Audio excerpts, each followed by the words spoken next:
So you're all very welcome to Energy West. This is our final meeting of the year. Some familiar faces and some new faces, so very welcome to the new folks in the room. It seems like different topics bring different people to Energy West, so that's great to see. That's exactly what we want to see. So I'm going to give an introduction to what Energy West is for about 5 minutes, and then we're going to kick on with the main topic of today's conversation. We're changing the format a little bit, having a debate rather than kind of a speaker-led conversation, which is what we've done in previous events. So first off, what is Energy West? Most basically, Energy West is trying to promote clean energy jobs for young people in the west of Ireland. And how we're trying to do that is bringing a diverse group of people, energy experts across the spectrum of people interested in energy. So the likes of me, engineering and energy systems, business, people involved, or Dara Molia, involved in people and community in the energy transition, the university, so Roy Monaghan looking at research and engineering, Grattan's in the room, a strong renewable energy developer in the west of Ireland, Cormac Madden, ex-ESB, so a lot of large energy industry experience, Claire Noon's a scientist, a climate scientist, so involved with an adjunct position in the university and industry. Alistair is involved in data and computing, Earth systems observations.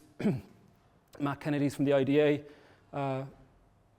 leading business and industry. Pauline O'Reilly, ex-Green Party and with expertise and leading the Irish District Heat Energy Association. David Connolly, also a leading expert in the West on all things renewable and heat. And then Alex is in the room, also an expert in stakeholder engagement and community engagement, working in UCC, but also from the West. So all these people have skin in the game in the west of Ireland. They're from Galway, Connacht generally, or living and have skin in the game, as I said, in the west of Ireland. So as I said, what Energy West is trying to achieve is to create a spark, create a space for catalysing the energy transition in the west of Ireland. European Commission has downgraded the west of Ireland economically, that we're now an emerging region and not a developed region like Leinster and Munster. And we know that energy underpins well-being, welfare, prosperity, growth. You can't do anything without energy. Some people think money makes the world go round, energy makes the world go round. So we've got 5 different mission statements in Energy West. So purpose-driven, we act for the long-term good of people, place and planet. So every step we take serves the public interest, fuels inclusive prosperity and respects planetary boundaries. We accelerate a clean energy transition that is just, lasting and aligned with what matters most. I won't read through all these, you've seen these before. But we're evidence-based with empathy. We lead with science and listen with care. That's very important in today's conversation. We're thinking, cathedral thinking and strategic doing. So thinking for the long term, not 3-year myopic political cycles, but thinking about, when the cathedral was built, what was the kind of long-term vision that the Galway community had for it. So building for future generations. The last two, go back once more. So the last two, being proud from the west of Ireland, thinking about from the west to the world, rooted with expertise, with the university, with information, with education, with expertise in the west, and communicating that to the rest of the world and being proud of it, recognizing the resources that we have in the west of Ireland, energy resources and human capital. And the last thing, being inclusive by design. Everybody has a stake in the say, trying to be diverse in our opinions and being evidence-based across those opinions. So that's my introduction, just as a reminder of what Energy West is about. So today we're having a debate about should Ireland consider nuclear. Each of those words are chosen very, very carefully. The one I will bold and underline is consider. We've got 2 excellent speakers, really well informed from across the spectrum of that consideration, I would say. I'll introduce Denis, and then we'll have Niall come up after Denis. They both give 10-minute opening statements. We'll have 35 minutes of questions. We'll see how it goes. I'm going to try and hands off and see how the conversation between you both go, and then we'll open up to the floor for about another half an hour, 40 minutes of conversation, Q&A, town hall style. And then we'll have 30 minutes of networking, teas and coffees, and I think the keg is turned off today. Yeah, we'll see how we go. We'll keep it civil, we'll keep it non-personal, and keep it evidence-based. So Denis, I'll welcome you up if you want to get mic'd up, and I'll give you a brief introduction. So Denis is a chartered mechanical engineer with over 40 years of experience in a wide array of power generation roles, including construction, commissioning, operation and maintenance in Ireland and abroad. His passion for the power sector, commercial performance led him to understand and gain practical experience for grid codes, power station compliance, efficiency testing and electricity trading systems. Denis spent 31 years in the ESB, primarily in power gen, working with a wide variety of fuels for power generation, including wind, hydro, gas, oil, peat, across engine, boiler and gas turbine applications. He's also spent 20 years advocating voluntarily for clean energy sources to be considered in Ireland through his involvement with BENE, Better Environment Through Nuclear Energy, and since 2019 for 1840, again advocating for clean energy and nuclear power in Ireland. So Denis, I'll give the floor to you for 10 minutes, okay? Great, thank you very much. Let's welcome Denis. Here's a clicker. That way for next slide. Point back to the floor, to the back. Okay. Yep. Makes sense. Do I speak into this, Nigel, or just kind of both? Into both. Yeah. Okay. Thanks very much, James, and thank you all for turning up today. I have a mix of emotions. Obviously, I'm excited to as much to learn about the reasons why we shouldn't consider nuclear energy as I am to be able to explain to you why I think we absolutely should consider all forms of energy, including nuclear. I'm also nervous as a kitten, so that's to be expected. So there's my emotions going. And I think James has outlined the reasons why this is really important, about the need for energy, and obviously we can add on the need for clean energy, reliable energy, affordable energy, and that kind of stuff. So to get straight into it, we might ask ourselves, the title of the talk is, should Ireland consider nuclear? But what does it mean to consider nuclear? And fortunately enough, Ireland is a member of the International Atomic Energy Agency. I should have this. Yeah, so that was the title of the talk. Okay. Should Ireland consider nuclear? And my name is down there, Denis Duff. And as a member of the International Atomic Energy Agency, Ireland would get assistance from them in researching whether the country should consider nuclear or not. And they go into 19 different areas of concern. And it's the full range of things from nuclear safety, the electrical grid, do we have the human capital, do we have what about nuclear waste, what about sites, what's the legal situation, and what's the regulatory situation. So we can get assistance from that. That programme generally costs about 25 million, goes on for about a year and a half to 2 years. So Ireland can get assistance from them, a really cheap opportunity to consider nuclear. So it's not committing to nuclear, it's not building nuclear, it's just considering whether it's in your interest and whether you should include it in your national policy or not.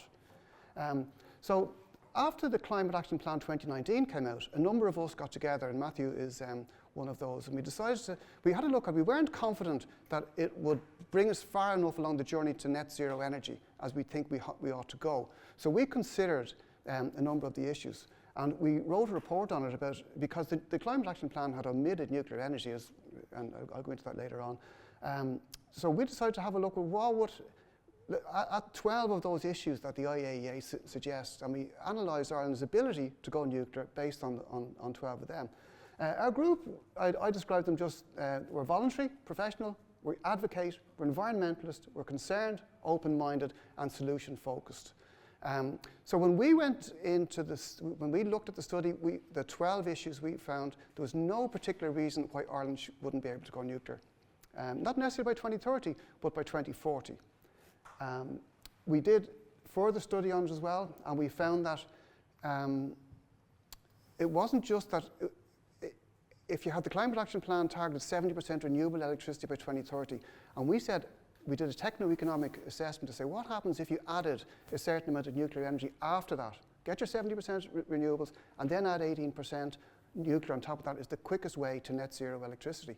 We also found it's the cheapest way, and it's the way that used least amount of land and least amount of mined materials, which led to least amount of waste, and it was the most sustainable way to do it. So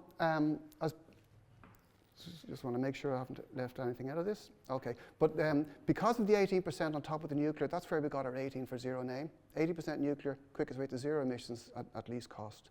And it's no surprise that we should find that, because ESB discussed all this, they analysed this in the 70s, and they found that Ireland was capable of introducing nuclear from a technical viewpoint, which is what led them to propose a site in in Carnsore Point, down in County Wexford. Now, what happened then, this is during the oil crisis, in the late 70s, then natural gas was discovered off the south coast of Ireland, Kinsale, Ballycotton. And ESB could see that the boom of the 70s was coming to an end because the electricity usage was starting to not grow as quickly as they reckoned, and they could foresee the recession in the 1980s. So between those two facts that they were able to see, they decided to get off oil by changing some oil-powered stations to gas-fired stations from Irish gas. And they also decided to build a coal-fired plant at Money Point. Now, interesting enough, from a West point of view, when they were looking for the nuclear sites, they found two sites in the west of Ireland that were suitable for nuclear, even back in the 70s. One of them was Money Point, County Clare, and the other was Easky in County Sligo. And those sites are more than likely still suitable for nuclear, particularly seeing as that we know so much more about nuclear now than we did even back then. So, having decided to go against nuclear, I think the protests in Carnsore Point also encouraged people, the politicians, to say, look, this is too hard, we don't need to go nuclear, so it was dropped. ESB, I was working in ESB, they dropped it, really went out of our minds for a long time. And then in 1999, I suppose you could call it political opportunism, those two politicians used the introduction of the interconnector, the legislation for that, to get an anti-nuclear clause put into the 1999 Electricity Regulation Act. That was followed in 2006 by a similar clause in the Strategic Infrastructure Act, and that has been transposed into the 2024 Planning and Development Act.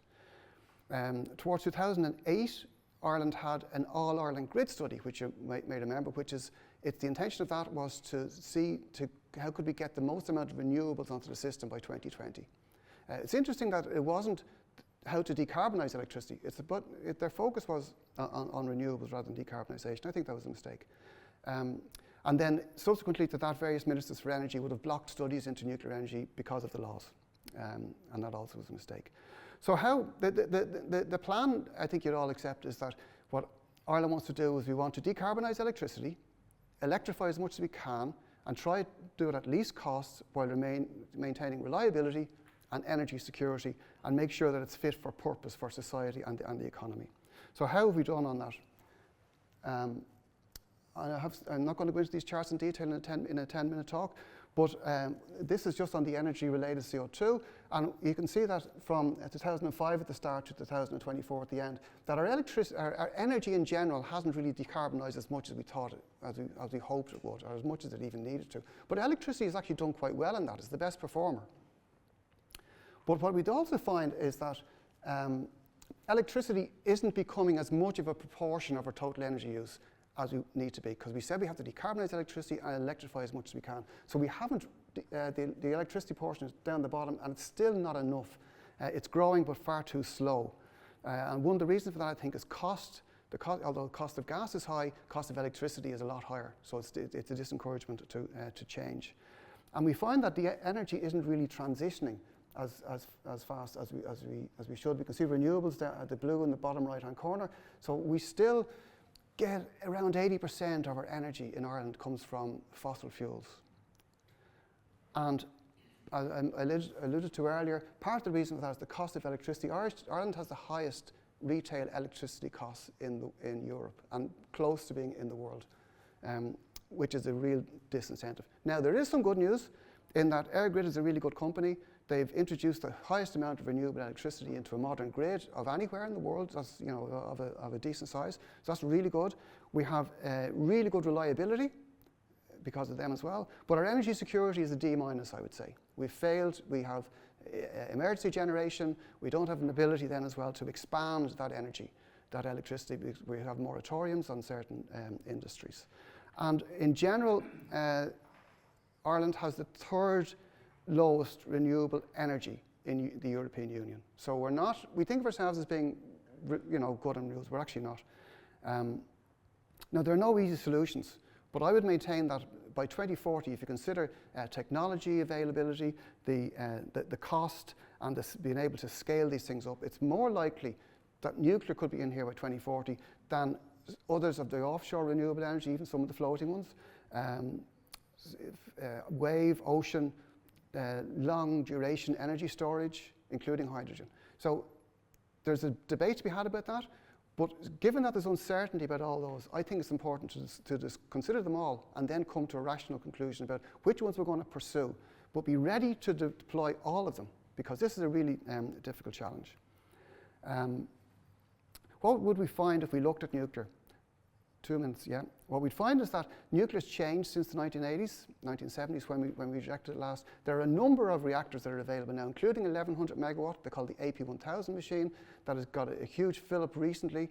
They hope to put in 10 of these in the United States. They have, there are many of them around the world. That would fit now because we have better interconnection and we've got better storage. There's Rolls-Royce have invented a small modular reactor, they call it. It's not small, it's not really modular. It's 470 megawatts. So they're putting 3 of them into Wilfa in Wales. They're also building 2 in Sweden. And what's really interesting as well is there's a GE Hitachi machine, which is a 300 megawatt machine, the same size as each unit in Money Point, and that's actually being built. It's being built here.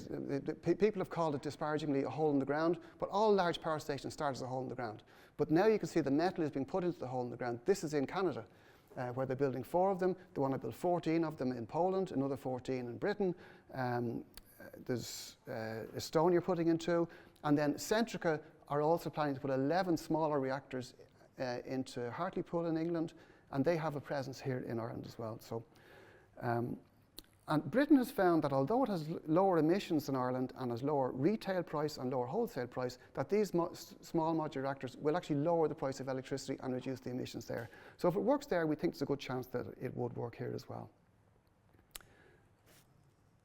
This is a slide of what it would look like in a twin pack 300 megawatt machines in Estonia, and you'll notice it doesn't have the huge, it's not a massive thing. You're talking about a 40-acre field here with no massive need for cooling towers because we coastal.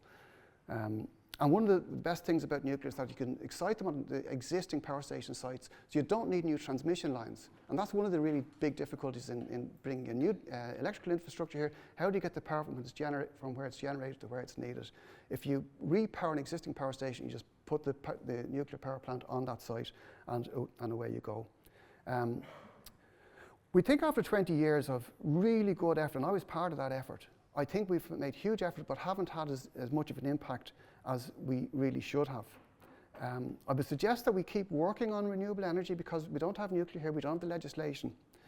We should keep working on storage, that includes hydrogen storage. We should keep trying to improve our energy security.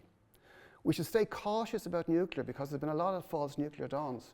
But it does appear that this time, actually, we are ready to move, globally to move forward on nuclear. I believe it would be reckless to not consider nuclear before making an informed decision on it. And in fact, it's a popular thing to do, because when we ask people, not should we build a nuclear plant, not should we enable it, but should we consider it?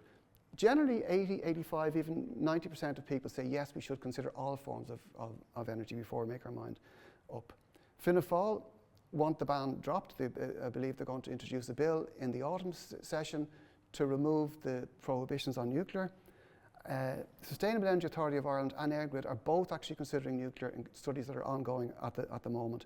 And there does seem to be a general feeling of, let's look at the science, let's make our minds up based on the science rather than on our gut feeling or political ideology. And lastly, I would say, when you have a really serious problem, like the availability of clean, affordable, reliable energy and secure energy, I think it's important to solve that problem first before we start getting precious about making sure it's based on our own favourites and on no others. So thank you very much.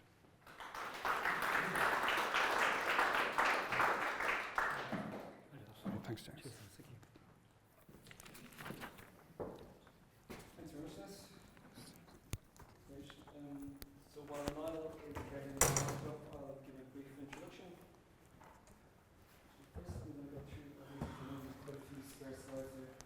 Oh, there's quite a few, yeah. Great. So next speaker, local man Niall Murphy, has spent 30 years developing solutions to the challenges of designing medical devices and communication systems. He's the author of a textbook on safety critical devices. He's also spoken internationally on software safety. He currently works for Cisco Systems in Ormore in Galway. Probably more familiar to a lot of people in the room, Niall served as Galway City Councillor for 4 years and was the Green Party candidate for the recent Galway West by-elections. In addition, he is the Green Party spokesperson on balanced regional development, a long-time advocate for reducing dependence on fossil fuels. He has consistently promoted policies aimed at strengthening Ireland's energy security while helping to address climate change. So now, please welcome Niall.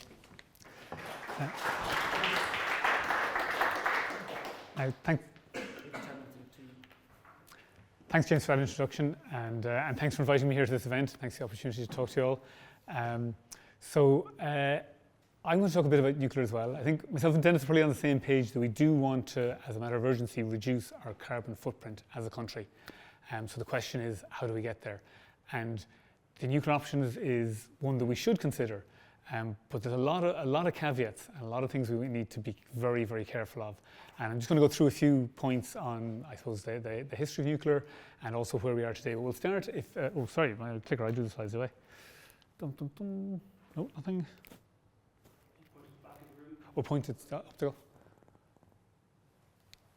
Was that the wrong direction? How do I build a nuclear power station if I can't even operate a remote control? It's left, right. Okay. We'll get the political bit out of the way first. Fianna Fáil have agreed to support James O'Connor, a Cork TD, who wants to get rid of the prohibition on nuclear. So in Ireland at the moment, no local authority can give planning permission for a nuclear power station, and the air grid cannot hook up nuclear to the grid within Ireland. And Fianna Fáil has said, well, let's take away that prohibition. And Micheál Martin has said, we need to be looking at nuclear. I said, well, what's Fianna Fáil's motivation here? And speaking as somebody from a party who has previously sat down and agreed with Fianna Fáil that we need to reduce our carbon footprint, I can tell you now, Fianna Fáil's motivation here is not reducing the carbon footprint. They want to be able to say, renewables, maybe we don't need them, maybe we can do nuclear instead. And why would Fianna Fáil say that? Well, there are farmers objecting to solar farms. We put solar out in fields, it's not being used for farming. Now, our goals there are quite reasonable. If you took 1% of all the farmland in Ireland, put solar panels on it, you can produce 8 gigawatts. That's kind of 8 power stations. And that's a tiny percentage of farmland, but because of, and I don't want to get into the nitrous derogation, but there are reasons why farmers doing dairy and beef will need more land because the ratio of land to number of cattle is going to change in a couple of years. So there's going to be a lot of farmers trying to buy land. But if somebody is buying even 0.25% of the available land for solar, they have to compete with the farmers. So Fianna Fáil are trying to do a favour to the farmers here to make sure that competition in that land won't happen. So that's one of the reasons. And if you look at other Fianna Fáil policies, I mean, if they were concerned about reducing their carbon footprint, they wouldn't be doing things like encouraging more one-off housing that has a higher carbon footprint. And those one-off housing will clash with wind farms because wind farms have to be a certain distance from the nearest house. And it's harder and harder to find places in Ireland where you don't have any houses nearby. And of course, that is also going to be a problem if you try and site a nuclear power plant, because that's going to, NIMBYism, like we've seen the kind of objections we get to onshore or offshore wind. We've seen the kind of objections we get to anything from a bus stop to anything bigger. If we try and introduce nuclear in Ireland, there'll be huge objections. And those huge objections will come from the same politicians who are at the moment saying, maybe we should consider nuclear. But they're considering nuclear in Ireland. They're not considering nuclear in Ormore or Moycullen. When you get to a specific location, that is when you get objections. And whether I would object or not doesn't really matter. The reality is there will be huge objections, making it incredibly difficult to get a nuclear power plant into Ireland. Okay, so that's the political piece. So our debate here today really should be, ignore what Fianna Fáil have to say. If you think they're on your side in terms of nuclear, you're probably badly mistaken. But we should have a reason to debate about whether or not the engineering and the economics supports nuclear or not. So that's I'll move away from the politics part of it now. So what are the other challenges as a small country? There's obviously there's about 170 nuclear power stations around the world, but it's a small number of countries that have them. They typically, you look at France, it's got 56 power stations. So a country that develops expertise in nuclear goes and builds lots of them, and that gives you the economy of scale. But in a small country, you don't have the scale, and one of the things that doesn't scale is insurance. If, for example, something like Fukushima happened in Ireland, it would bankrupt the country. We'd be paying off 150 billion euro. It'd take 30 years to clean it up, and you can stomach that if you're a huge country. If France has one of its 50 nuclear reactors has an accident, they can kind of average that out over the cost. But Ireland, even if we went completely nuclear, and obviously there's a choice between saying we'll do renewables and nuclear will be the last 10 or 20%, or you can say we'll go completely nuclear. But either way, we're just too small a country to carry that risk. Now, it's very unlikely to happen, but if it does happen, any actuary will tell you need scale if you're going to take on an insurance risk. And you can't get this by private insurance because no private company will insure nuclear. It has to be backed by the government. That's also one of the challenges of nuclear, is that you need government backing because of issues like this, but you also need private businesses to be involved. And so it can make it tricky to balance those two things. So in a small country, having all your eggs in one basket is really one of the challenges of nuclear. So one of the things we have to consider, though, is where if we have 100% renewables on the grid, we're going to have a challenge that when on a calm night there's no sun and there's no wind blowing. How do you balance that? Now battery technology is getting a lot cheaper. I'll talk a bit more about that later. But a battery will help the daytime-nighttime cycle over a 24-hour period. Batteries can level things out. But if you want to say, for example, with solar, generate more of your power during the summer and less during the winter, that's where the argument is made that nuclear can cover the periods where you're not getting value out of your renewables. But there are alternatives to that. And in our situation in Ireland, one of the strongest options is an interconnector. So we have interconnectors with the UK, but an interconnector with France would allow us, and that would mean the power coming in would be nuclear, but it wouldn't, that's a better balance than building a nuclear power station here, where you've got these challenges of trying to put nuclear into a small country.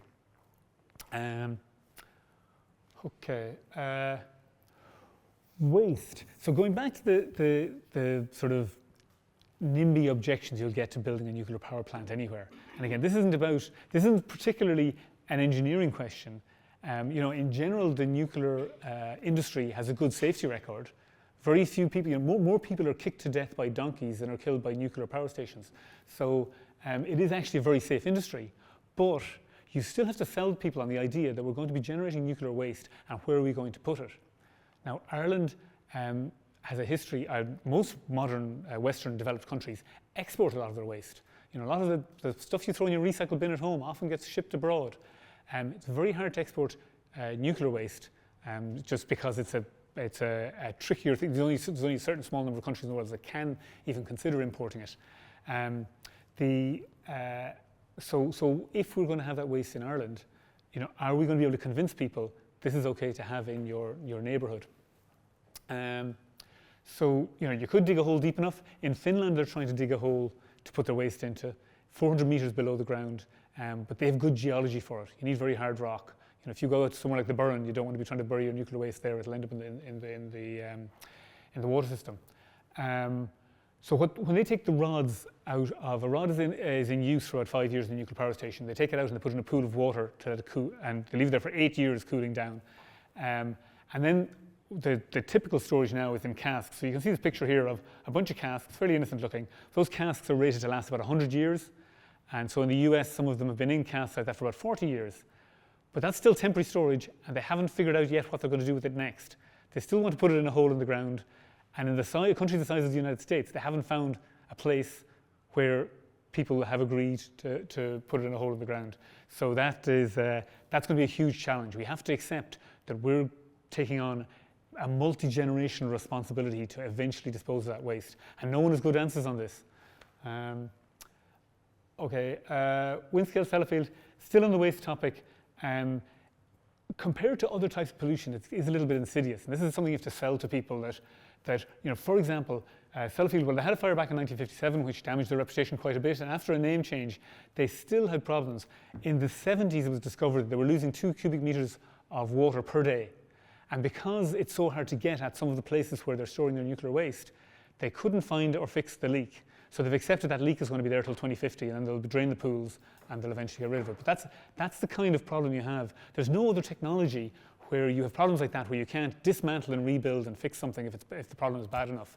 And again, regardless, now all that water is staying on site, so there is, in theory, no hazard to the people living nearby. But you have to convince people of that when you're trying to put this technology and build it in any location. And Ireland is a very small country. We don't have big deserts where you can say, put the power station out there 100 miles from the nearest house. Reliability. I've mentioned sometimes the wind doesn't blow, sun doesn't shine. And one of the arguments about relying too much on renewables is that the battery storage relies on lithium, and there are challenges with mining there. Air iron batteries is a technology that avoids the lithium mining issues. And I've already mentioned the interconnectors as a possibility. And the other way of managing the seasonal unreliability of the weather is hydrogen storage. And of course, in Galway, we had great plans for making hydrogen down at the docks, and that's still going to be used as a hydrogen hub. But there are challenges with producing hydrogen, but you can also produce ammonia from it, which is a more stable way of storing it. So if you're going to have to store that hydrogen long term, you've built it up during the summer and you want to save it for the winter, ammonia is another option. And so these are fairly straightforward options compared to nuclear, where you have to bet on something that's going to be 30 or 40 years away. So actually, on another reliability issue, we're assuming nuclear is always on, but there are times when it's not on. At the moment, the Seine and the Rhone River are so warm because of the heat wave in Europe, which is obviously caused by our too much carbon in the atmosphere. But that water is not cold enough to cool the nuclear reactors. So 2 nuclear power stations in France have been turned off because of the hot weather. And another one in Switzerland has been turned off for similar reasons. So 2 more slides before I wrap up and we go to an open debate. One more slide. Somehow this didn't go through the conversion. This was a graph of the dropping cost of solar and the rising cost of nuclear. So wind and solar are about the cost globally of producing energy. As I think now, Denis showed some good graphs of the price at home that you get for your electricity. But the actual price to produce is what should matter when a country is deciding what kind of technology it's going to pick. And the cost to produce energy for renewables is less than half that of nuclear. Apologies, my graph didn't work there. By the way, all these slides are available online. I have a link to them later on. Last point I'll make, timeline for Ireland. If Philip Boucher-Hayes, a journalist, got 2 experts in to look at how long it would take to build a power station in Ireland, and he went through the different steps that would have to happen. You would need something like a citizens' assembly. You need discussions like this to find out, is the public got an appetite for it? You'd need to change the legislation that Fianna Fáil is looking at now. A lot of people believe that you would need a referendum. Legally, technically, you don't need one, but what political party is going to stake their reputation on something without the backing of the people? So you've got years and years of political process. You're going to have environmental assessments. You're going to have planning permissions are going to take, 7 years, considering how long it takes planning permission for big infrastructure projects, 7 years is quite ambitious. And you add up all these pieces, licensing regulation, and you end up with 45 years. Now that's a little longer than other countries, but we don't have a nuclear industry here right now. The people looking at the SMRs, the small modular reactors, they're countries that already have nuclear industry. So they have the authority, they have the government bodies that are allowed to license nuclear power. And we would have to build all of that up. And that's why, if you break it down into all the constituent pieces, it could be 2066. Now, he did this a couple of years ago when it's starting in 2021. Maybe we're a little bit further along, but it could be 2066 before we have a nuclear power station. So what's going to happen between now and then? It's what we're going to do, and going back to the Fianna Fáil's position of let's keep with the status quo, between now and 2066, it's going to be an awful lot of fossil fuels if we decide to use nuclear as a way to just pause everything, which is what it would actually do. Thanks.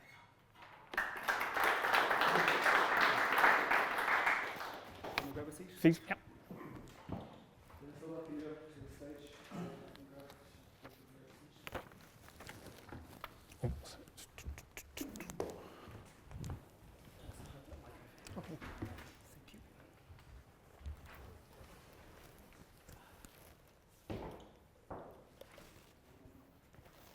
Oh, actually, do you mind just flicking to the last slide? There's a link where people can download my slides if they want them. Just flick forward there a couple. And maybe one more, maybe. So if you want to grab the QR code, the slides and references to anything that I mentioned there are available online. So this event is recorded on YouTube, and the slides from both of you will go on the Oh, great. webpage afterwards. Great. So how do we find the middle ground? So we've about 25 minutes until we'll get to the halfway mark to 4 o'clock. So I'm going to, instead of asking 3 questions, maybe ask 2 questions. Both of you can respond, and then if we've time, which I hope we do, you can respond to each other or ask each other a question, which I imagine you may have questions. And then we'll open it to the floor. Can you hear me? We'll open it to the floor for questions from the floor, probably more Q&A style than a debate style. I didn't introduce myself at the start, so I'm going to introduce myself now. My name is James Glynn. I am a CEO and founder of ESMA, Energy Systems Modelling Analytics, here at the Portershed. I'm also an adjunct professor at the School of Engineering in UCG. I consult to the International Atomic Energy Agency and the International Renewable Energy Agency and the International Energy Agency's Systems Analysis Program.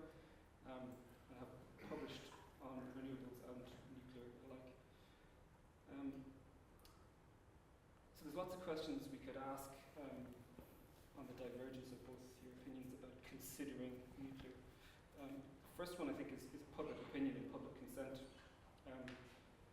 So recently James O'Connor in the Dáil is promoting this debate to consider, and it's probably the first thing we should ask ourselves. Is there public consent there? Is there not public consent there? And what would legitimately build public consent if it was to be built? Would a citizens' assembly, a feasibility study, or a referendum? And who funds it? And who does the groundwork? So who would like to take that question first? I don't mind. I think you both might. Well, listen, if you want to go with as soon as Well, I already referred to it in the slides a little bit, but I think the challenge of public consent will be that there will be, it wouldn't be that difficult, and the Green Party would easily be convinced that nuclear could be an option for Ireland because we tend to be an evidence-based party. But in Ireland, we find that we'll agree to something for the country, but when it comes to a specific location, it gets really, really difficult. And that's been the challenge with offshore wind and onshore wind, and like nuclear will be just such an order of magnitude above that. And some of the same, and I can guarantee you, if James O'Connor was asked, would he have a nuclear facility in West Cork, his own backyard, I think his tone might change a bit. And I don't think we treat Fianna Fáil as a good faith actor in this debate at the moment. They're flying a kite over it, treating it as an interesting notion, trying to show themselves as a progressive party that will consider technically advanced solutions, but it certainly doesn't fit in with any other policies they're making. I wouldn't have any faith that they'll do a good job of convincing the public to come along with them. They'll just use it as a fob to if they want to block renewables, they'll use it for that, saying, we've got all these other options, but I don't see them pushing hard enough to get a public consensus. Yeah, my view on that isn't too dissimilar in some ways. James O'Connor did suggest it because farmers in his constituency went to him and said, look, we're part of the Golden Vale or whatever it is, maybe it isn't the Golden Vale, but he said, we're putting solar panels on prime agricultural land. He said, this doesn't sound right. So that was his motivation initially for that. But I don't share your cynicism about the reasons behind it, is to make sure that we don't get anywhere with on that front. I think he's actually said that he would favour a nuclear power plant in his constituency, but I'm not sure I would. I would want to consider it first and see, is it close to existing grid connection? Does it have water cooling? Does it have the geology? Does it have the geography? But he has offered to as a political thing, to install nuclear in his constituency. I believe him to be a credible actor in this area. I've met him a couple of times. I think he's very sincere. He's the youngest member of the Dáil. I'm not a member of Fianna Fáil, by the way, or a member of any other political party. The issue is, when it comes to putting any significant infrastructure in place, it's going to be objected to. That's absolutely right. So what we would need to do then is, first of all, it makes no sense to me to have something banned. There's a law against it, so you can't even study it. The law doesn't say you can't study it, but the practical application is that the politicians won't allow it to be studied by people who get national money. So it hasn't been studied. It was left out of the energy security study by SEPA, and it was left out of air grid studies for decarbonised electricity. So there's a perception out there that nuclear is really difficult. It's much more difficult. When James O'Connor, James Lawless, Nisha O'Carroll, Nisha O'Murray and others have said, Malcolm Byrne have said we should consider nuclear, there wasn't a huge outcry. We find when we ask people should we consider it, at least 85% of people are saying yes, we should consider it, and then make our mind up. What you do after that then is you do a general study, maybe with the IAEA as James was alluding to, and you have a look and see, well, how are you fixed in general geographically? And you say, well, you know, those areas aren't good for nuclear, but they're technically good for nuclear. And then what happens is they approve a reactor, and you apply to the regulator, can I have that reactor on that site? And then, of course, you know, before you can get to that stage, you have to interact with the community, see what their concerns are, see can you allay their concerns, and see can you get them to actually welcome the nuclear development. This is really tricky. But the same is going to happen with the hydrogen. Like I used to work in power stations, you know. Hydrogen was the thing that I was most afraid of. I mean, I'd climb on top of 220 kV equipment, much less fear than going into the hydrogen room. That's where the explosions are. This is the really dangerous thing. So you're putting hydrogen down the port, there's going to be objections to that, and there's really serious questions. What happens to the insurance there? What happens with the insurance when if a pharmaceutical plant explodes? You know, if you get a kind of a Bhopal kind of situation. So these are issues that just need to be considered. And I think you said you'd favour it being considered. These would come out in the consideration. And then we're one stage forward to say, do you know what? No, it's too hard. Or else, do you know what? It's actually worthwhile to put in a regulator and see, can we get people to come in, solid actors who would be able to develop nuclear power, including ESB, who have an extremely good record of being able to build nuclear power stations in Ireland on time and on budget. I could say more, but I think I won't, unless you want me to. No, that's, I think, fairly robust response. My next question is slightly pivoting from consent. Your slide on economics is the economist you could, I suppose, lines in this, and ultimately that's what will enable or disable nuclear competing on an Irish electricity market, which is what all other technologies on the Irish grid do. Roughly, what cost per kilowatt hour, or per kilowatt, I should say, of nuclear would either bring it onto the Irish grid or exclude it from the Irish grid? And where do we think we are regards to those costs? Or is that too specific? Well, the cost is an interesting one because I try to figure out, like, if small modular reactors is the direction we go in, we need to figure out what one would cost. And in a lot of the sites where they're considering them, they're considering pushing them back onto sites that already had nuclear, which is obviously available in some countries but not available here. So we've no clue what they're going to cost because there's only one operational in China, and so there aren't any other examples to say, well, it costs this much in France or Germany or anywhere else. So for the small modular nuclear reactors, we have no idea what the cost would be. So we're very much in a blind spot in terms of being able to estimate what the cost should be. But I don't know, I do also think like going back to the point that it needs government backing and business backing, it's because it's such a big long-term project that it's very hard to get, you know, one individual company won't take it on. It needs to be government backed because of the insurance issue, and it needs to be government backed because of the regulation issues. So and if you look back historically, well, you know, in the 50s and 60s when a lot of nuclear plants were built, some of that was, you know, the governments were happy to push for it because they wanted to have weapons programs. Now, Ireland building nuclear missiles isn't really something we would want or there'll be any appetite for, so we're not going to have that motivation here. So that's one of the things we won't have to help with the cost. Which, you know, regardless of what you think of nuclear weapons, that's the US and the UK and France. It was part of their weapons program that they built power stations.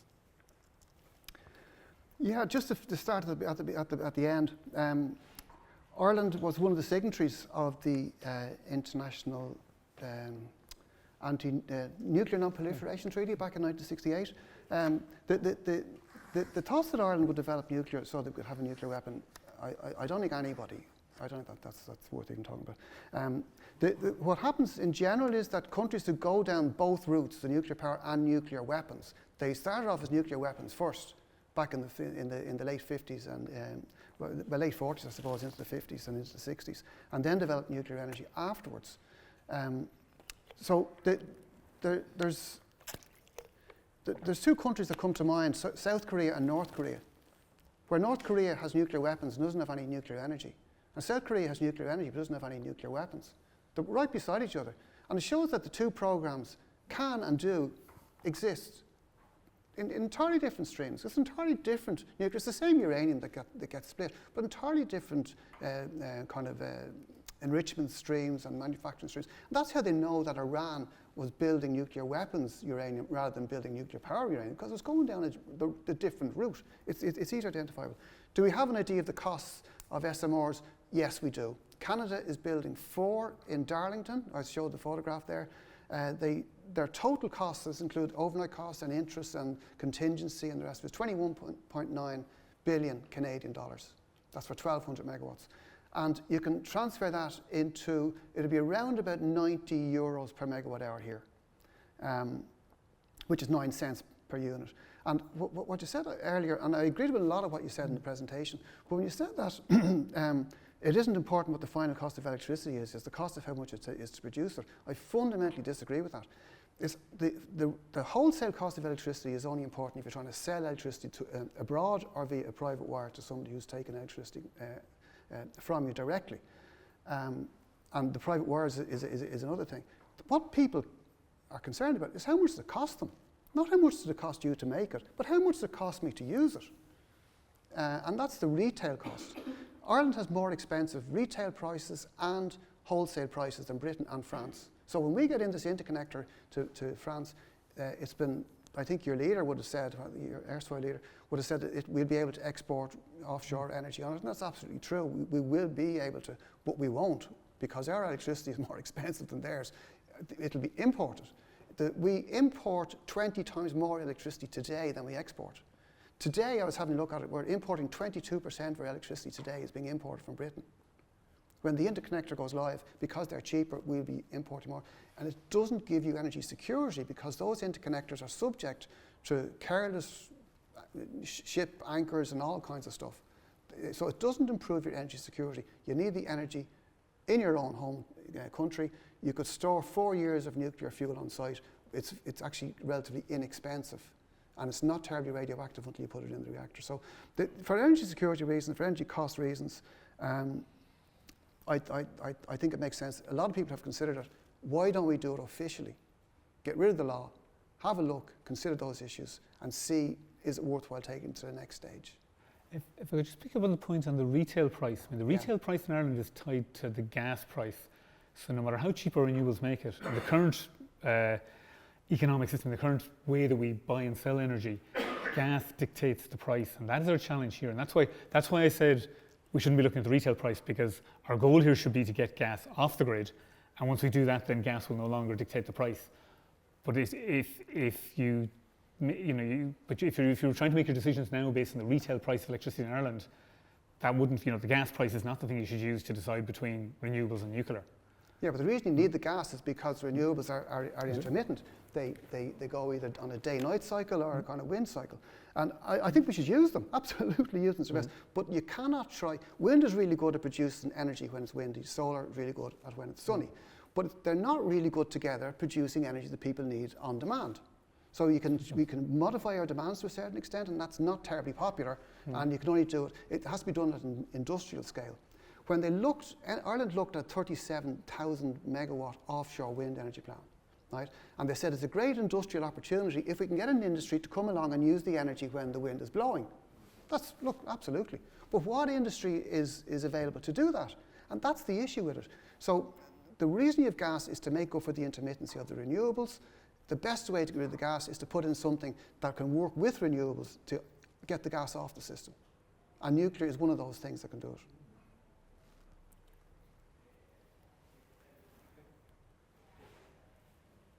Any other questions? So I'm going to pivot into the climate action plan. So there's trying to bring in, we talked a bit about the cost, but I want to talk a bit about the timing. So Denis, you talked about a 2-year consideration, and Molly talked about a 45-year timeline. Yeah. Timeline. I think, well, the International Atomic Energy Agency have these different steps with which a country could consider nuclear, and neither of those numbers appear the IAEA says, or the IEA for that matter. Okay, so the Climate Action Plan has this budget of 2 gigawatts of new flexible gas by 2030, and we're still trying to get to net zero by 2050, so getting somewhere in the decades of the 2040s to get to zero carbon, so no fossil fuels. In that decade in 2040, is nuclear, or could nuclear be a competitor to that gas, or is it going to be a competitor to renewables, or what would it displace? Well, the displacement is, and this is often referred to as the squeezing out theory. If we decide to go nuclear, and there's 2 different models. One is where you're doing nuclear just for your 10 or 20% to cover when the wind doesn't blow, or you say you're going to try and replace all of it. But either way, if we commit to nuclear, if you consider that we need our regulatory and legal apparatus and everything else to support, for example, offshore wind, once you start to say, well, now we need a nuclear power agency to regulate that business, you're splitting your resources. We're a very small country, and now we have to have the ability to do more than one thing. And the reality is going to be that if some of those resources go into nuclear, whether those resources are government attention or whether it's investors' money, once it starts going into nuclear, there'll be less of that pool of effort available for renewables. So the reality is, if we allow ourselves to be distracted by nuclear, it's going to pause an awful lot of renewable projects. And that's going to be the effect over the coming 10 or 20 years, a time during which we won't have any actual nuclear power on the grid. So the timing-wise, if we've got a 2050 goal, taking the bet that we're going to have enough nuclear on the grid to fully decarbonise before 2050 just seems a very long shot. Yeah, Brian, in your James, in your question, you're saying about the time to consider nuclear and that program that I alerted to. It's a 1.5 to 2 year program. One of our members, Brian Malloy, works in the IAEA, and he does these programs with the likes of Vietnam and other countries. And typically, he tells me it takes 18 months to 24 months to do that consideration. So that leads you to be able to make an informed decision about whether it's good for your country or not. Then the next stage is setting up the regulator and the rest of it. And that's a 10 to 12 year program. And that was evidenced by United Arab Emirates when they decided in 2008 to put in 5,600 megawatts of Korean nuclear, and they had them up within 10 years. They actually didn't commission them because the people's level of English wasn't good enough, so it took two more years to develop. The question about we're putting in another 2,000 megawatts of flexible gas for the renewables situation tells me that gas isn't going away anytime soon. And there's an almost inverse relationship between the amount of renewables and the amount of gas, which should be good to say that the more renewables we put in, the less gas we're going to use. But it gets to such a stage that it's dark every night. And any night then that's not windy, you're really snookered. And if you put 10 times the amount of renewables in, you're still going to be struggling. You can get these dunkelflauters, what they call, goes on for 2 weeks of a high pressure system sitting over the west of Europe. And it can be in the winter when the solar doesn't work terribly well. A nuclear regulator would include about 75 people. And often the costs for the regulator are borne by contributions from the nuclear power plant itself, nuclear industry. So 75 people is not a huge amount of people. Of them, there probably 16 or 20 would be nuclear qualified. The others are legal and accounting and all kinds of other stuff, environmental. I often hear the thing about we can be distracted by nuclear. Well, I can also say we can be distracted by not going nuclear. We can be distracted by 100% renewable ambition, which nobody's been able to do, and we've proven ourselves to be spectacularly unable to do. Having lost sight of our objectives, are we going to redouble our efforts? Or are we going to have a look at everything and see maybe there's a better way? I don't know, but I think it's worthwhile looking at it. And could nuclear, the final point, could nuclear be installed here by 2040? Yes, it could. The British, there's a plan only last week was launched by a Polish group to come into Britain and start building nuclear reactors there, smaller reactors by 2032. Now, as an engineer, I'm skeptical of that, but that's what they say. If it went back 2 or 3 years, I think that's entirely doable. And I don't see why we shouldn't be able to do it. Whether we want to or not should be subject to a proper study to see is it in our interest. Would it bring the cost of electricity down? Would it increase our energy security? Would it improve our sustainability? Would it reduce our emissions? Would it reduce our compliance costs, which range from 8 billion to 26 billion? You know, and how would it impact it? Would we get a community willing to take it on board? Somebody at an existing power station site, for even Moneypoint, maybe East Key and County Sligo, any of the other sites, are they still suitable? Have a look and see. And if it's not a runner, by all means, go down the other route. But if it is a runner, leave it open. I just, like on the idea that you need some power for when the wind doesn't blow, we have that today. We have the installed gas today, and I'm not in favour of more gas peaker plants going in, because that could be done far better with battery now. I mean, 10 years ago we didn't have the technology, but now the batteries have improved so much. That is the only way we should be trying to balance the daytime-nighttime load. And the other side of the reliability on the interconnector to France, you say, yes, so a fishing trawler or something could take up that line. But we have interconnectors to Britain as well. The way that you make interconnectors reliable is to have more than one piece of wire. So that's a very easy thing to duplicate. So you can get that reliability if you need it. So I'm not convinced that we don't have reliability just because we've got interconnectors. A lot of the gas that comes into the country comes in through a pipe that could, in theory, be damaged. So you got that hazard there already. I don't think that's not something new. Yeah. Now, whereas we can do it cheaper and better with batteries, we can balance the unavailability of renewables with batteries. We can't, but we're not. Because the battery, now I was coming in today on the train from the Dart from Greystones into Dublin, going past my old power station, and I see this brand new chimney going up, and so it's a 400 megawatt open cycle gas turbine is going in right now, and it's going to be burning gas. And if it burns biogas, it's still gas, it's still methane that gets done, just produced from biological sources. So there's an ideal and there's a practicality. What we're actually doing is we're putting in more gas. And EirGrid think we're going to have that gas on the system until 2050. But the fact that the gas is a mistake is not a reason to go nuclear, it's a reason to go battery. Yeah, we can, but do you have the batteries? The best battery is going to be either hydro storage, pumped hydro storage down in Silver Mines, the one that, like the same they have in Turlock Hill. Hydrogen could work as well. They're going to have deep underground in steel containers, the hydrogen. That could work. It's a €2 billion plan. Now, it'll be subject to all kinds of, local opposition, but they have to buy that's to gain acceptance from the locals into that project. I hope it works. I hope it's economical. Because if that doesn't work, we really are snookered.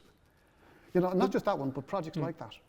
But the thing is, if we're going to gradually increase the amount of renewables and gradually decrease the fossil fuels, for the next decade or 2 decades, the existing gas and fossil fuel infrastructure should be enough to cover that base load, as it's called, and that's the right way to do it. And then by the time that we scale those down, we need a solution at the end of that. But that solution doesn't have to be nuclear, because at the end of that, we need to have battery or hydrogen or interconnectors as our alternative. No, that's not what the studies say. What the studies say is that you're going to need a dispatchable low carbon source of electricity. Right? Hydrogen isn't that, it's a storage medium, and it's about 24% efficient by the time you get the electricity and convert the electrolysis into hydrogen, take it out and burn it in an open cycle gas turbine. About 24% efficiency if all things work well. If it's worked at its top load, it could be much less. So you need a dispatchable source of power. Which the study on the efficiency of hydrogen. It comes from a Marley paper, the Marine Renewable Energy Institute down in Cork. They would have assessed on the best. Now they said it requires heroic assumptions that to get to 24% efficiency. Well, but it's the EirGrid low carbon options for our generating future. That's the one that predicts that we need a dispatchable low carbon source of electricity. There's another study coming out. They weren't allowed to include nuclear in the last one, but they are including nuclear in the current one, which should be out towards the end of the year. Be interesting to see what they say. But its issue is dispatchable. Nuclear is not dispatchable. The gas fire you can turn on and off very quickly. Battery you can turn on and off very quickly. Nuclear, once you turn it on, you can't turn it off. And going back to the squeezing out point, if your nuclear is on and you can't turn it off, what's going to happen is when we've excess nuclear power, we'll just say, well, let's turn off the solar panels and turn off the wind because we have to use the nuclear power because we have no control of the volume. Once it's going, you've got this huge amount of it that's might not match the demand. Yeah, well, so that's not dispatchable either. Well, first of all, nuclear is dispatchable because if you can imagine a nuclear-powered submarine, once it starts, does it have to keep on going? No, you can turn it off. But what you do is you have all these resources, and you say you've got nuclear, which is good, you've got solar, which is good, you've got wind, which is good, and God knows you've got wave and ocean and all the other things, geothermal, and you've got your storage. And you work it out on an economic basis, which is the best one to deploy. So we get to have the cheapest electricity that's as secure as possible and as reliable and is as clean as possible, that works for the country. And if that involves turning down the solar or the wind and they still get paid because they're on a guaranteed contract for difference, whether it's used or not, so be it. But if it uses the least amount of materials, the least amount of land, the least amount of emissions, the most sustainable, why not do it like? Well, we'd have to work, I guess. That's the easy bit. So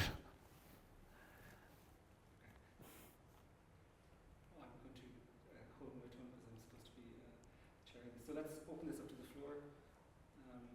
Who has questions? If you can identify yourself and the institution, we'll take 2 or 3 questions in each round.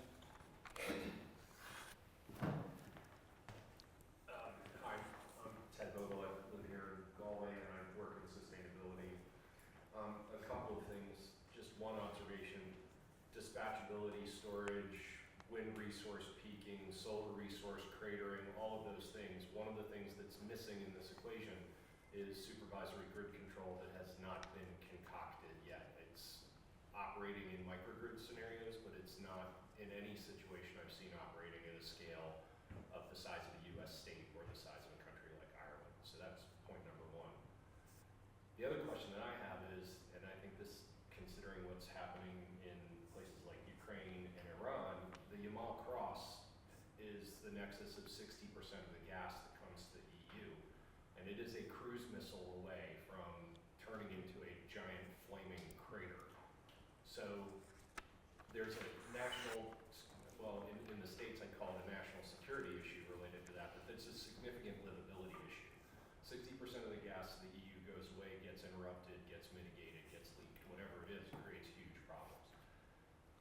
But the question that I'm going to ask, and I'm going to leave this to you, Niall, because you ran for office recently, we can't get people to agree on a ring road.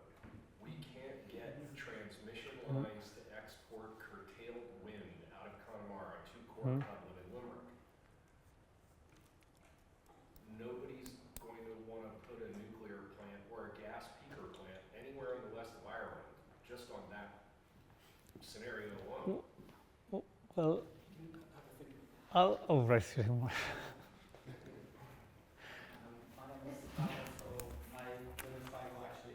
I love a nuclear plant there, but anyway, I'm a recent graduate from Galway, and I agree with everything the gentleman here said, and you mentioned a few things there about dispatchability, about curtailing wind.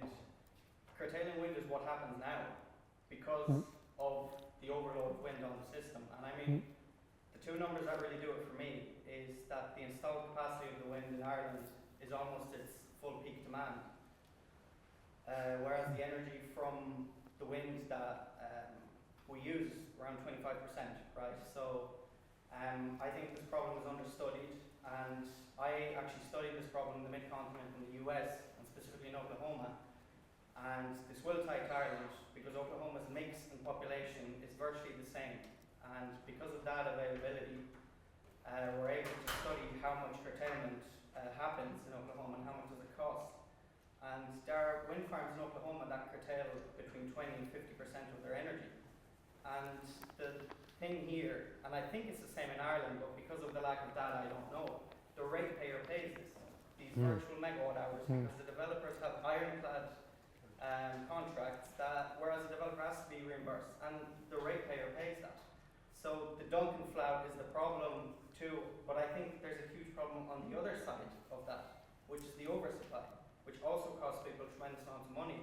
And then, you know, the ratepayer has to pay the declining gas capacity to peak and to use as fuel, which costs money. So I think my overall question to the panel is, do you not think that the wind in Ireland has hit the roof and that the infrastructure obviously gets developed slower than the renewable energy, namely wind, and the diversion now is just going to cost people money, and more dispatchable power has to be considered. So that's mine.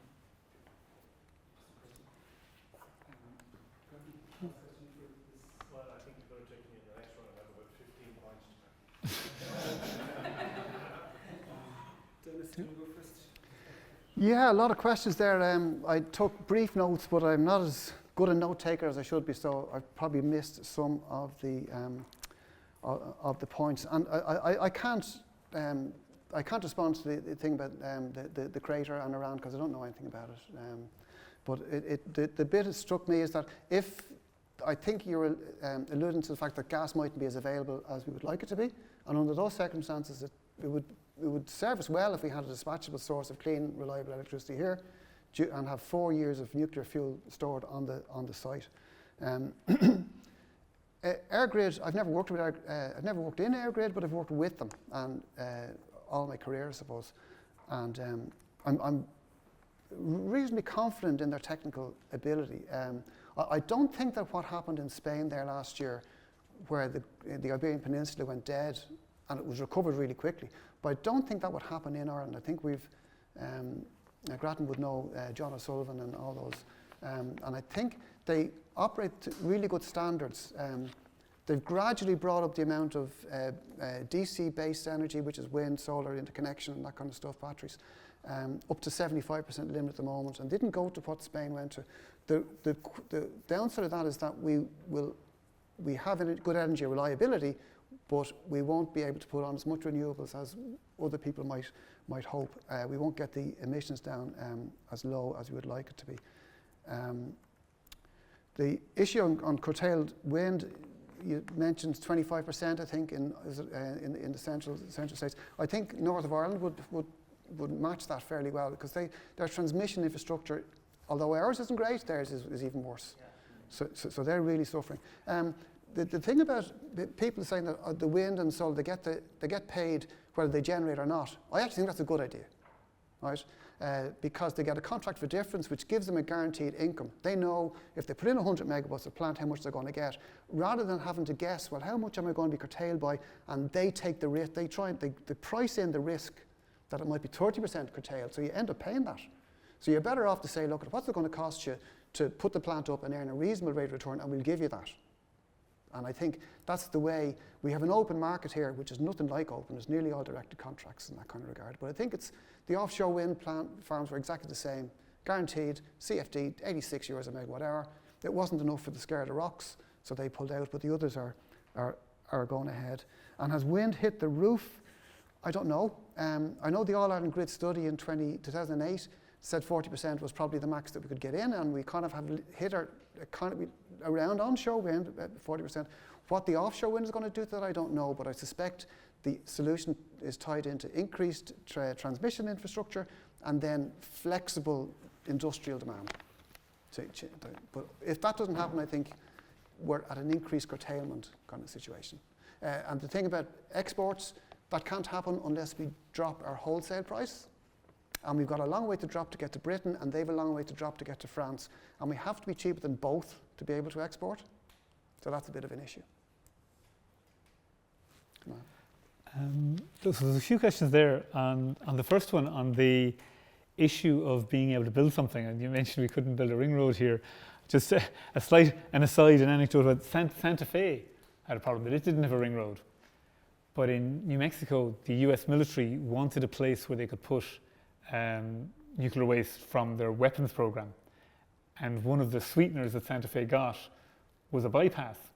So maybe if we did put the nuclear waste in Moycullen, Galway would get its bypass. Now, I'm not sure if I'd be in favour of either of those things, but it's an interesting thing to think about. That was one of the things that happened in Santa Fe when they were trying to get nuclear waste in there. On the curtailment thing, I think it's a really important point. But if we are going to say, what do we need to invest in now? Investing in a better grid that can get the power to where it can be used, and investment in batteries so the curtailed power can be stored and reused later on. Those are investments that are much more short-term than a nuclear power station, and that's where the emphasis should be right now. And I think that's exactly what I would hate to think we'll get distracted from. And I mean, there was a fantastic plan to use the curtailed power from Connemara to produce hydrogen in the port, and that didn't go ahead, and not in its original form anyway, which was a shame. But those are at least the type of projects that we need to look more closely at, because curtailment it feeds in hugely to the number. You know, that when I talked about the levelized cost of production, that number depends hugely on getting your curtailment right, because otherwise you're saying, well, we now have to take a percentage out of power and just say it's gone. Going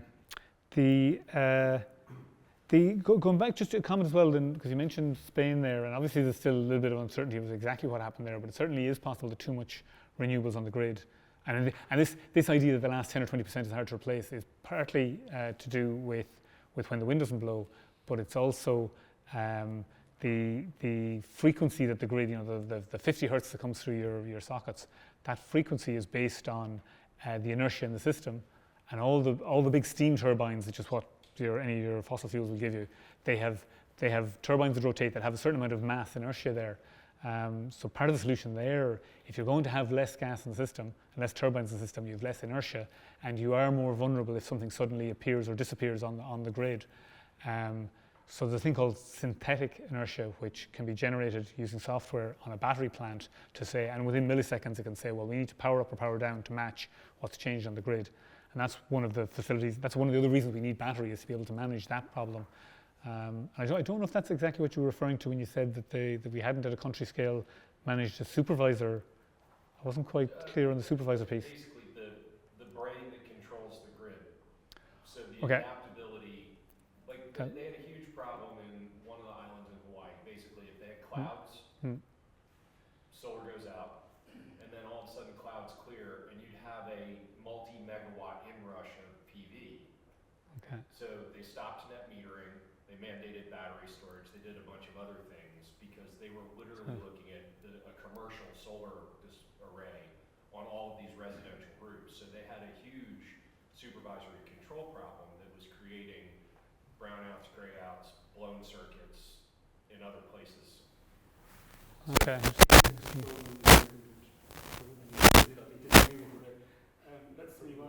There's curtailment of something like, I think it's on average 12 to 15% in Donegal. I think in Fermanagh it's more like 20%. NCOE released a report about Spain last year. It had nothing to do with renewables or frequency. It was voltage instability. Yes. So who has next question? Brian, first. Will it really be a question? Please make it a question. The question at the end of the question. Had notes of 12 issues with nuclear, and I've now got, as a result of the debate, 16. The waste is an issue. The high-level waste is explosive, so it has to be cooled. I was in the vitrification plant in Sellafield, and they showed me what they were planning on doing, putting it into glass, and the plant wasn't working. And eventually they want to vitrify it, but they'll have to re-vitrify it, bearing in mind that it'll last for 500,000 years. They're going to be pretty busy re-vitrifying that waste and getting no value out of it whatsoever, paying all that money, so it's totally and utterly unsustainable. I don't know why anybody would even consider nuclear, because it is the most unsustainable technology I have been able to imagine.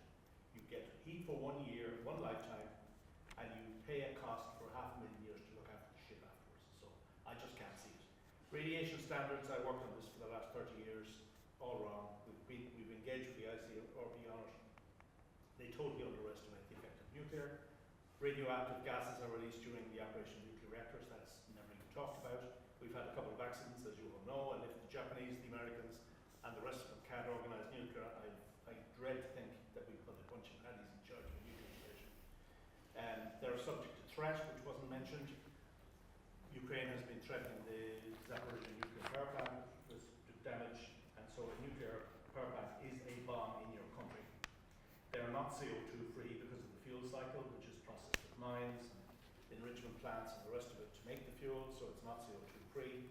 It might be in our country if the fuel is prepared somewhere else, but then that we've passed our CO2 emissions up to somebody else. And by the way, that leaves us insecure. I don't see nuclear as being secure for our country because we have to import the fuel. And this gentleman said we'd store 4 years, okay, but after 4 years you don't have any fuel. And we've seen the issues with security over the last couple of years with what's going on in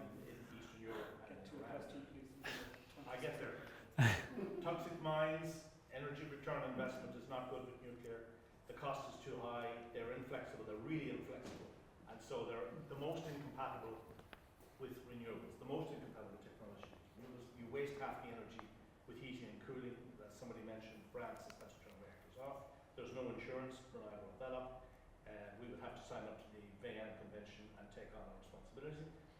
Nuclear is fundamentally a military project. I completely disagree with Mr. Duffy about the military end. I stood in the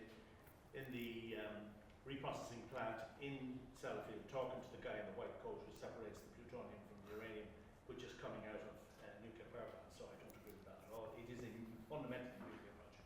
And the reason that you couldn't have insurance because it would cost so much money that it would make nuclear unviable. We have about 100 years left, maybe 150, maybe 200 years of uranium left. I don't know what we're all thinking, that we think we're going to build uranium reactors. We might build thorium reactors. That will only last a couple of thousand years. We have import dependency. I stood in the TOR plant, the thermal oxide reprocessing plant in Sellafield, and explained to me their genius of working pulse columns, multi-story pulse columns with thousands and thousands of pipes and welds and little tags on them all checked, and they're going to weld this pulse column, let the thing run and walk out the door, weld the door shut and never be able to go in there again. And that was their idea of reliability. Completely nuts, in my opinion. And the raw material reuse with nuclear is often argued against renewables. It's not correct. Just final point, referendum. I think this issue of a referendum came up. I think it was the Danish, some guy in Denmark wrote a song during their debate about nuclear, and he suggested that we have a referendum and that constituency with the highest yes vote would get the reactor. I answered the question. Thank you for the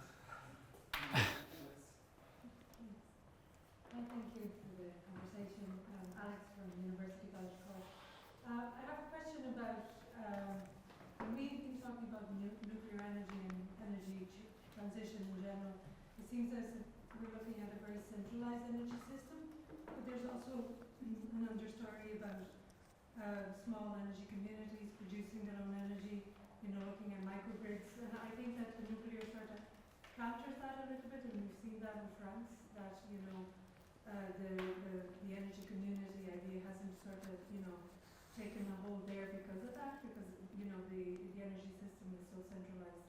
And just picking up on the issue of waste, which I think is really important, and to bring it to the west of Ireland, I don't think that we have answers for decommissioning large wind infrastructure either.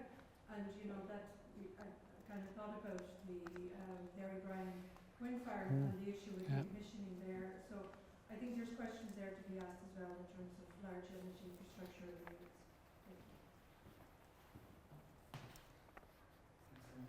So let's see if we can respond to both those, and hopefully we'll have time for one more round of questions.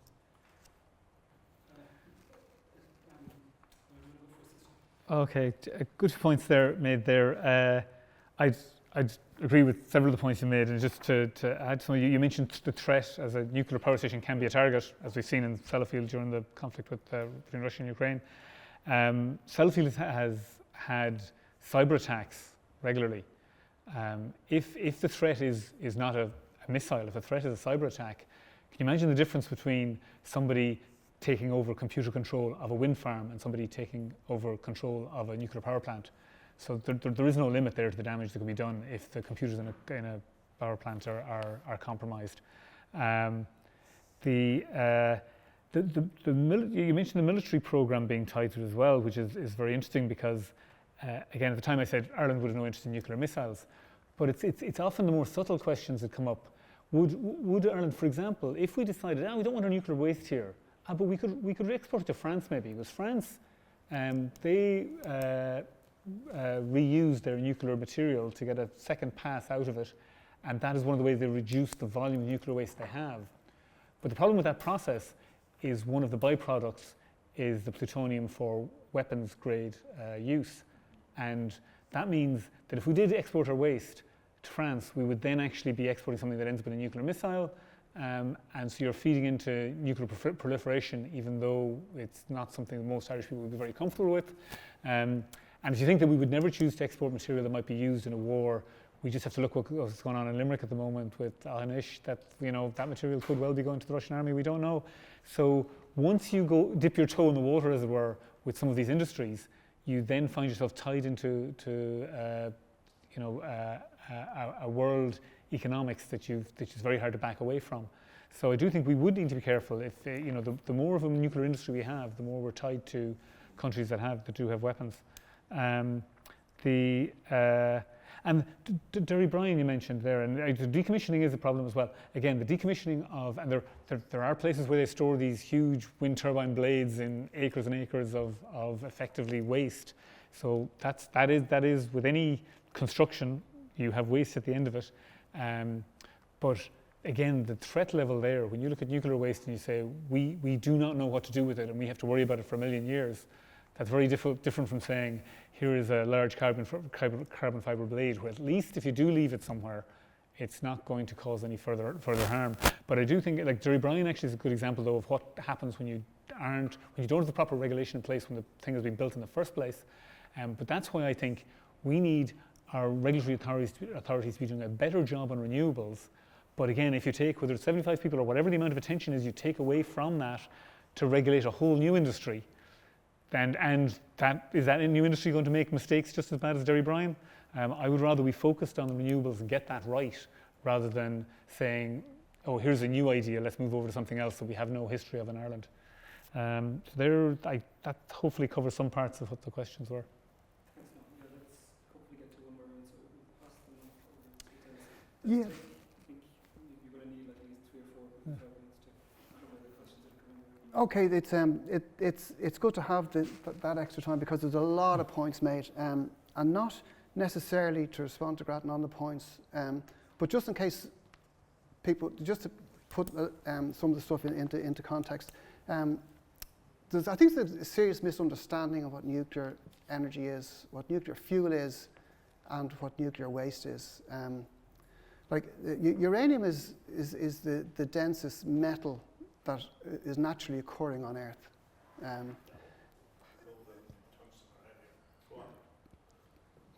Okay, let's kind of stick with yeah. We can analyze that. Nuclear waste is probably the safest waste that arises from any power system. Its safety record is second to none. I can understand people being afraid of it, but something being scary is not the same as it being dangerous. If you look at the amount of injuries, don't talk about injuries and deaths, but if you give me some metric by which you want to measure the danger of nuclear waste, and we compare that to the danger of other waste, you'll find that nuclear waste from power stations, it's got 60 years of experience of it, and apart from in the Sellafield reprocessing type of industries, which is where your Thorpe are and all Sellafield is and that kind of stuff, there hasn't been a single fatality or injury from civilian nuclear waste in the history of nuclear energy. The quantities are so small because it is such a dense metal that you're not talking about huge volumes. You're talking about heavy weights, but not as much volume. There's a reference to which I can only call it anti-Irish racism in there, which I'm not even going to address.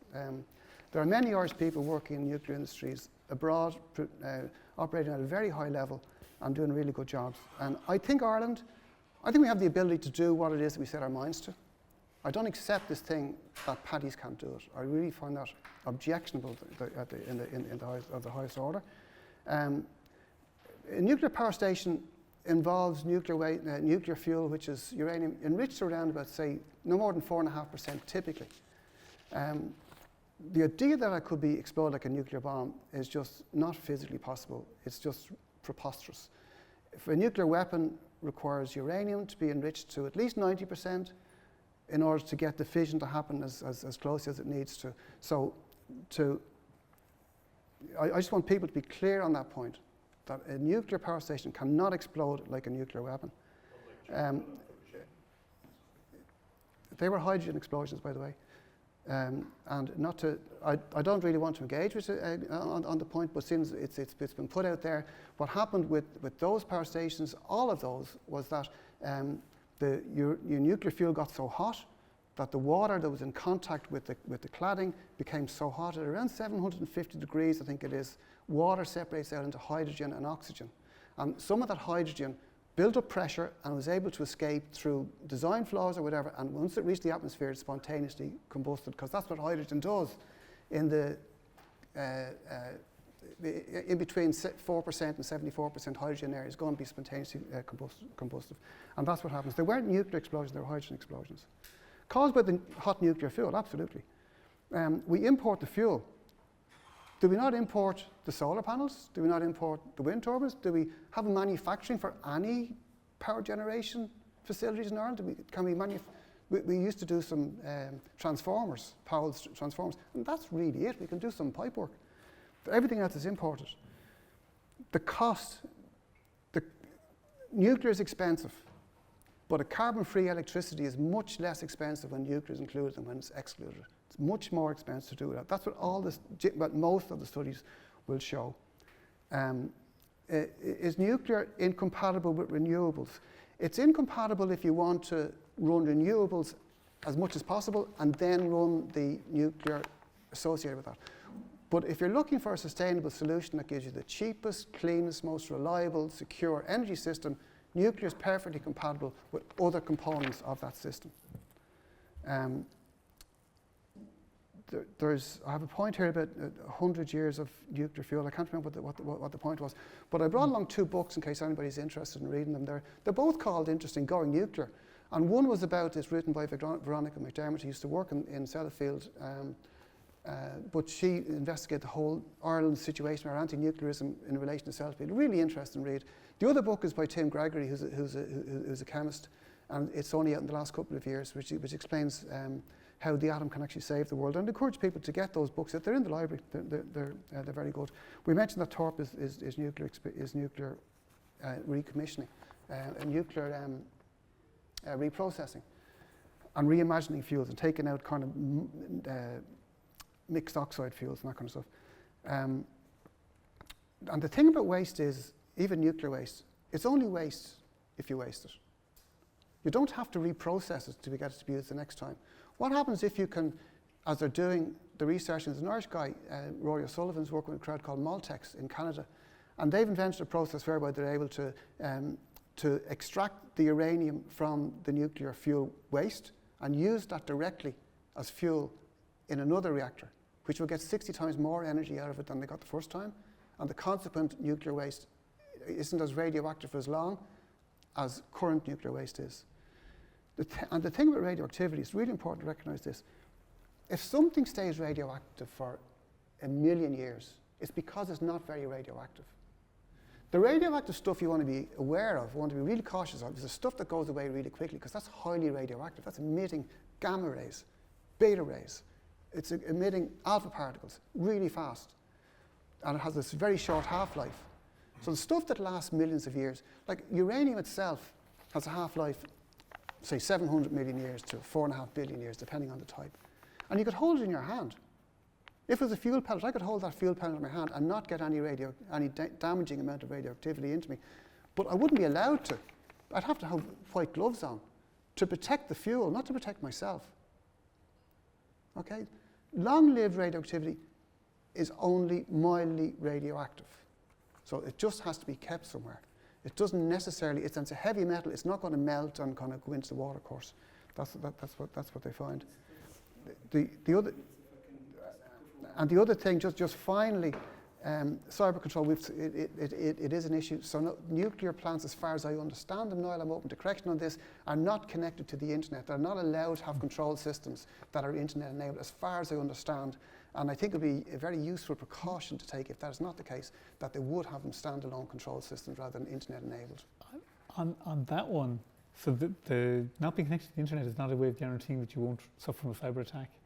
And well, I'm not an expert in this area. The Americans have done that against Iran a good few years ago, where they basically files that were copied from one place to another, even though there wasn't an internet connection, got it in there. So there are well-known techniques for performing cyber attacks, and that the idea that no one will ever get control of it because it's not on the open internet is not sufficient protection. But the point in general is more, if it was a military attack as well, you still have to suffer from the risk, as we were concerned with Chernobyl, the risk there that if that becomes a target. There is concerns that if we focus on offshore wind, how do we protect those wind turbines if somebody decides to, disable Ireland's power grid by destroying turbines that are at sea where they're harder to protect? But in a lot of ways, you prefer people who are attacking offshore wind turbines than physically attacking a nuclear station, which would obviously be on mainland. And look, just go for the transformer. If there's any terrorists, sorry. If there's any terrorists here, I would say just go for the transformer. It's much easier to go for the transformer than the plant. We're at time, so let's take 2 more questions. Very quick question, but hopefully like 2-minute response. Just identify your I'm retired from the States, but I teach in the university and business school. One of the things that I understand the conversation, but one of the things from the side, you talk about the future like you know what the future looks like. You have no idea what the future looks like. We're burning 431 parts per million of carbon in the atmosphere today and it's still rising. We're destroying nature as we look at it. And we sit here with a comfort zone about nuclear power in 2045. The reality is, if we can't even get it right now with regard to renewable energy and the fact that Ireland is the second biggest emitter of carbon per person per capita in Europe, then I don't think we have much chance in saving it. But the second point being, approximately 23% of our energy use at the moment is data centers. They rose by 7% last year. Consumer energy rose by 2%. It's estimated that in the next 10 years they'll have 33% of our energy usage. So are we producing energy to just run the internet for other parts of the world without understanding there's a balancing act here? Imagine 33% of the energy being required from Ireland for data centers. What are we producing it for?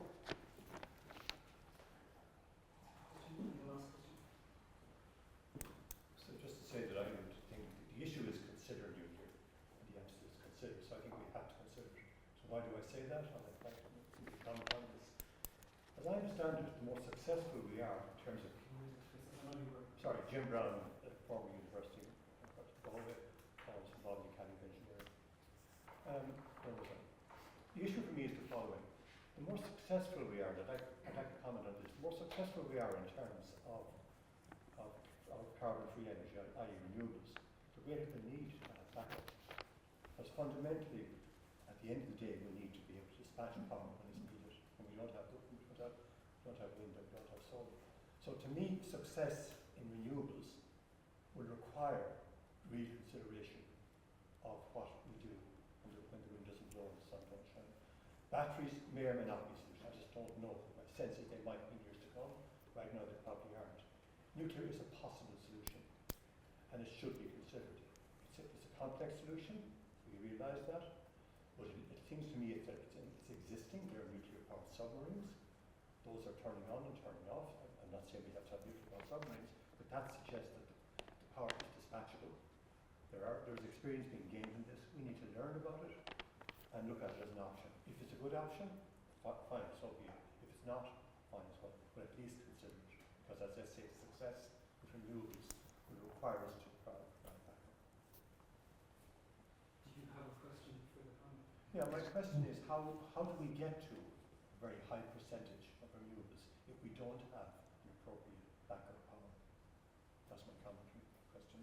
Thank you very much. So, Denis, we'll give you 2 minutes and then we'll close it. Yeah, the easy answer to that is that we can't get to a high proportion of renewable energy unless we have good backup power. And the backup power of choice at the moment is gas. And that is getting us into part of the problem of the 431 parts per million that Enda mentioned. So what I'm saying is that why don't we work together and solve the problem that we have, right? We can't expand our energy industry to allow the data centres, and data centres are probably the leading edge of the problem. With 25% not of our energy, but of our electricity. And electricity is only 20% of our energy. There are other countries in Europe that have particular industries that would use that amount of their national energy. So we're not an outlier in that way. We just are an outlier in the amount of electricity that we use for that particular industry. So real questions have to be asked because we haven't set up our electricity system to be able to expand the data centres the way we plan to. And that's a political decision. A political decision not to expand, a political decision to go with data centres for whatever reason. So why don't we work together, solve the problem using all the tools in the box, and then when we have the problem solved, then we say, actually, thank you, nuclear, you did your job, but we don't need you anymore, and we'll go on. Or we may find that, actually, do you know what, nuclear, thank God you're here, we'll use you to a certain extent, and we'll move on, and this is how we're going to continue. That's what I think. Rather than fighting about it, get in, have a look at things, and make up a proper decision, and, you know, that's my simple way of looking at it.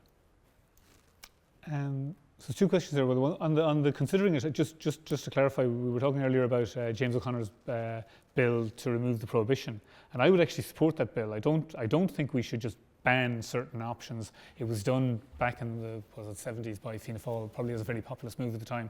But I would support that. So I would agree with considering, but I do think, you know, I've made the points already about where my concerns would be in that consideration. You mentioned the nuclear submarines. Just one clarification. This is something that confused me. When I first heard of the SMRs, the small modular reactors myself, I assumed that was referring to what are in the submarines, but it is actually a very different technology. And submarines use military-grade fuel, which is why if you've got nuclear submarines, you effectively have military-grade material, which makes that a tricky issue. And the question on how much time we've left, I think you referred to our demand is increasing, the temperatures are increasing, and we talked about data centers as well. I mean, all this discussion has been about how we produce the power. We do have to say, well, at some stage we have to start using less power. And the 2 comments about demand, one would be, and I had a graph of it that I didn't get to on my slides, but the increase in demand all of last year, all of that was covered by the manufacture of solar panels and wind. So we do, which was hugely outweighed the amount of new nuclear that came online. So if we're concerned about the increase in demand, most of that's going to be covered by renewables, because that's what's been happening in the last couple of years. The other demand side of it is we have to say, do we have to absorb all this extra demand? In Ireland, the demand is shooting up because we're approving more data centres. The companies that are building data centres are the companies that are pushing nuclear as well. So there's quite a tight link there. And part of the solution might be, when I work in the tech industry, my job depends on data centres, so we do need data centres, but we really need the vast volume of new data centres that are trying to bring online. I think on the demand side, we have to, again, it gets away a bit from nuclear, but the push for nuclear globally is partly coming from an overall increase in demand. If we reduce the demand, then I think a lot of the interest in nuclear would fade away. Could I just, James, sorry, it'd be very briefly, Alex mentioned the point about small sustainable energy communities, and I think they're really important. But you have to take care of who's going to power the industry, who's going to power the hospitals, the schools, and the energy use. So that's where the issue is. The issue lies in with that. But continue, do everything, use all the tools in the box, and we'll be really lucky if we solve the problem. I don't think we have the luxury of ignoring anything. Let's leave it there. Thank you so much to both speakers. We found a really rich and a long list of things to consider in our consideration. Thank you very much. Well done.